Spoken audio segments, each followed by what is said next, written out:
Well, it's been great doing all of your tests in the wind tunnel, and one of the most asked questions, specifically during the beard versus no beard video, was whether or not shaved legs are faster. So the question's been asked for years, and there are all the reasons why people shave their legs. What have we heard? So we've heard them all. Massage is one big one, but come on, how many of you guys are getting massage after your ride? If you are, you're lucky. Yeah. And another big one is healing after crashes. That's pretty legitimate. Unfortunately, you've been testing that during your race season. That's good, okay.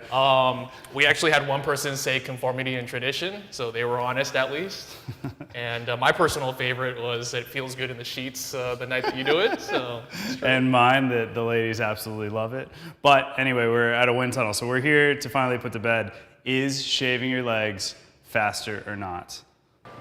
So for today's test, we're gonna work with Keith. Now Keith's a solid 6 on the Chewbacca scale, so fairly dense follicles, but lightens up as you get into the knee. Now, Keith, you don't usually shave your legs, right? No, I can't say I ever have, but let's do it, first time. So all in pursuit of science. Now, we have tested across the entire spectrum of Chewbacca scale, from about a 4 to a 9, all kinds of different athletes. We're gonna pass it over to Chris to talk about how we've run that test and how we're gonna run the test today. normally when we test, we'll test a baseline, and then we'll make a change, and then we'll go back to the baseline to verify that change. With shaving legs, it's pretty much impossible to do that. We can't really put the hair back on.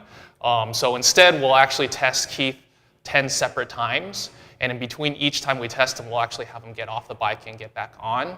And in between, we actually have a camera set up at different angles to make sure that when he's back on the bike, he's back into the same position each and every time. First things first, Keith, how did it feel in there? You know, it was noticeable from my hairiness. I felt a lot of rustling on my pedal strokes. And then we got rid of it. I jumped back in there and just gliding silky smooth. So I am still shocked at how big of a difference it actually was. So for Keith, over a 40-kilometer distance, it was actually 82 seconds saved, nearly a minute and a half. Huge. So he was actually on the high end of the 6 athletes that we've tested. On the low end, we saw saving 50 seconds, but still on average, that represents about 70 seconds saved just from shaving to not shaving. A huge, huge difference. And to put it in perspective, that difference is basically like going from a traditional round tube frame all the way to something like a Venge. Huge difference. Now, Keith, knowing all of that, are you going to keep shaving them? Depends on what the girlfriend thinks. That's the bottom line. So we get a ton of questions about what the most surprising thing is that happens in the wind tunnel. We've run about 1,200 hours worth of experiments over the last year, so quite a bit of data, and no questions asked. This whole shaved leg data set has been the most surprising revelation. And honestly, we've been wanting to test this for the longest time, but we just didn't believe that it was a big enough difference to be able to measure it.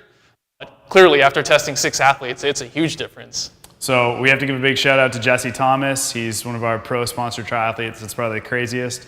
When he showed up to his test about maybe 6 months ago, he said, we got to shave this forest and test it. We did. Awesome results, and we've been obsessed with body hair since, so thanks to Jesse on that. And thank you all for watching. Please continue to send in your questions through Facebook and Twitter, tagged with Arrows Everything.